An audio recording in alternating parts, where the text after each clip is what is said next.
कि एक 16 साल के लड़के ने एक 16 साल के लड़के ने अपनी मम्मा से कहा कि मम्मा मुझे मेरी 18 साल की सालगिरह पर क्या गिफ्ट दोगी। तो उस लड़के की मम्मा ने कहा कि जब तेरे 18 साल होंगे ना तो अलमारी के ऊपर देख लेना, उसमें तेरा गिफ्ट होगा। अब मैं बता दूंगी तो गिफ्ट का मज़ा नहीं आएगा। कुछ ही दिन बाद वो लड़का बीमार हो गया और उसकी मम्मा पापा उसे लेकर अस्पताल चले गए। चनाचे पड़ताल के बाद डॉक्टर ने लड़के के वालिदैन से कहा कि इसके दिल में सुराख है। चनाचे कि डॉक्टर ने लड़के के वालिदैन को कहा कि इसके दिल में सुराख है। अब ये 2 माह से ज़्यादा नहीं जी पाएगा। 2 साल बाद लड़का ठीक होकर घर चला गया तो उसे पता चला कि इसकी माँ नहीं रही। उसे ये पता चलते ही उसने अलमारी खोली और उसमें जाकर देखा कि अलमारी में एक गिफ्ट है। अलमारी में एक गिफ्ट पड़ा था तो उसने जल्दी से वो गिफ्ट खोला और उस गिफ्ट में एक पर्ची थी। उस पर्ची में लिखा था कि मेरे जिगर के टुकड़े, अगर तू ये पर्ची पढ़ रहा है ना तो ये बिल्कुल ठीक होगा कि तुझे याद है बेटा, कि तुझे याद है कि जब तू बीमार हुआ था ना तो तब हम तुझे अस्पताल लेकर गए थे। डॉक्टर ने कहा कि तेरे दिल में सुराख है। तो इस दिन में बहुत ज़्यादा रोई थी जब मुझे डॉक्टर ने ये कहा कि तुम्हारे दिल में सुराख था। फ़ैसला किया कि मैं अपना दिल ही तुझे दे दूँ। याद है कि एक दिन तूने कहा था कि मम्मा मुझे 18 साल की सालगिरह जब कंप्लीट होगी तो आपने मुझे क्या गिफ्ट दोगी। तो बेटा मैंने तुझे अपना दिल ही दे दिया। इसको हमेशा संभाल के रखना। सालगिरह मुबारक हो मेरे बेटा। एक माँ अपने बेटे के लिए मर गई है क्योंकि उसका बेटा जी सके। दुनिया में माँ बाप से बढ़कर कोई चीज़ नहीं होती है। माँ का दिल जैसा ना कोई चीज़ नहीं है।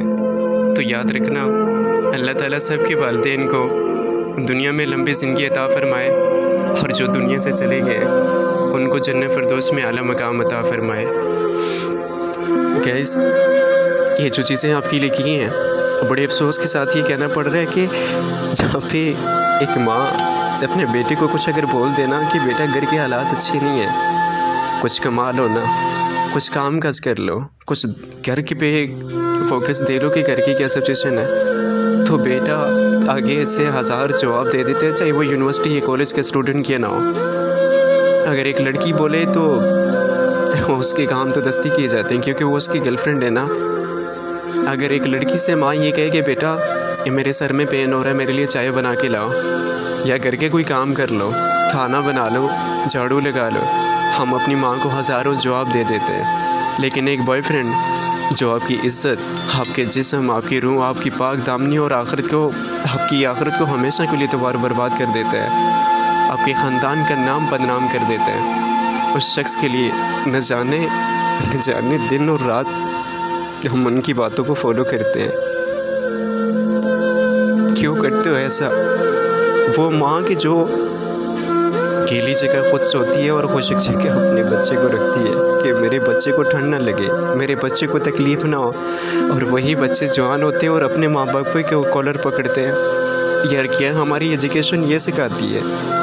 क्या हमें माँ बाप इसलिए जवान करते हैं कि बड़ा हो के मेरा बेटे मुझे घर से धक्का दे के निकालें या मुझे अब्यूजिंग करें या मुझे फिर गुस्सा करें, डांटें?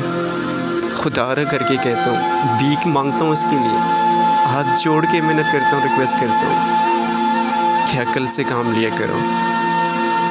आप जानते हो कि अल्लाह ताला ने माँ के कदमों के नीचे जन्नत रखी है और बाप जो है ना वो जन्नत का दरवाज़ा है। आप जानते हो कि माँ कितनी कुर्बानी दे रही है, वो बता चुका हूँ। और जानते हो कि बाप कितनी कुर्बानी देता है?